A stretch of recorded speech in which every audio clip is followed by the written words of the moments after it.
Junie B. Jones has a peep in her pocket, Chapter 7. After lunch, it was time to get the children together again. I clapped my hands some more. Okay, people, the fun is over. Get your buddy and get in line on account of Farmer Flores wants to talk some more, apparently. Farmer did a teensy frown at me. Then he holded my hand, and we walked across the yard to another fence. Inside the fence, there was a building and some chickens. Okay, everyone, said Farmer Flores. This is the last stop of our tour today. He pointed. Who can tell me what that little building is right there? Lucille jumped up and down real happy. The gift shop, the gift shop. I've been wondering where that was all day, she said real delighted. Farmer Flores did a chuckle. Well, that's a good guess, but most farms don't have gift shops. He looked at the class. I'll give you a hint, he said. My wife and I get eggs for our breakfast every morning from that little house. Just then, a boy named Roger jumped up and down all around. I know, he shouted. It's a hen house. Farmer Flores smiled. Right, he said. It's a house where hens lay their eggs. Farmer Flores opened the gate. I tugged on his shirt. He bended down next to me. Is there a rooster in there too? I asked, kind of scared. Just one, he said. There's lots of chickens. Want to go in and say hello? I shook my head real fast. Then I runned away from the gate, speedy quick. Polly, Ellen, Puffer, and Jim laughed and pointed. Look at Junie B, they hollered. Junie B is afraid of the roosters. Farmer Flores made an angry face at those two. Hey, he shouted. I'm surprised at you two boys. There is nothing wrong with someone being cautious about roosters. Just then, some of the other children looked kind of scared too. Why? Asked Lucille. Is the rooster going to peck us? Farmer Flores shook his head. No, he said. That old rooster in there is a pretty calm fella. But that doesn't mean Junie B should be laughed at. He smiled a little bit. Why, I've been around farm animals all my life, he said, and every once in a while I still come across an animal that I don't get along with. Farmer laughed.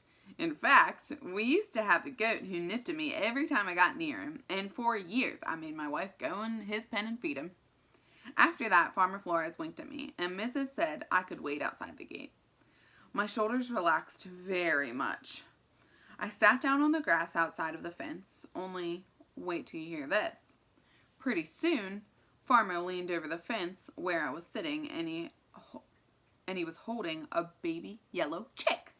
I giggled and giggled at that cute little thing. A chick, a baby chick. Can I hold it, Farmer? Please, please, please? I asked. Farmer Flores put the baby chick in my hands. It was fluffery and softy and light as a feather. Ooh, I love it, Farmer. I love this baby chick. After that, I put the chick in the grass and on my lap and in my straw hat, plus also I put it in my big, wide pocket. I peeked at it in there.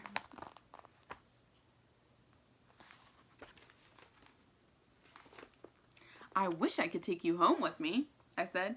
I wish I could take you home to my house, and then you could live with me and my dog Tickle forever and ever. Would you like that, huh? Would you? The baby chick did a peep. Hey, you said yes, I said. I turned around. Did you hear that, Farmer? The baby chick would like to come home with me. Farmer shook his head. I don't know, Junie B. He said, I'm not sure you'd really like having Spike grow up in your house. I did a frown at that man. Spike? Who's Spike? I asked. Farmer pointed at the baby chick. Spike, the chick, he said. We named that little guy Spike. I peeked at the chick again. Yeah, only Spike is not actually a good name for a fluffery baby chick, I said.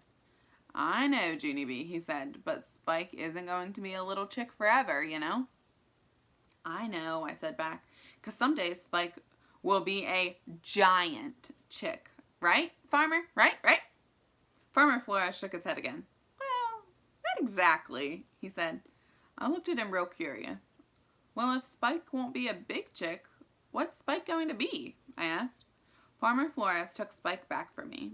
He held him in his hands and patted his softy little head. Someday, Junie B, he said, Spike will be a rooster. That was the end of Chapter 7. Chapter 8 is called Confusion. We'll have to see what's going to happen.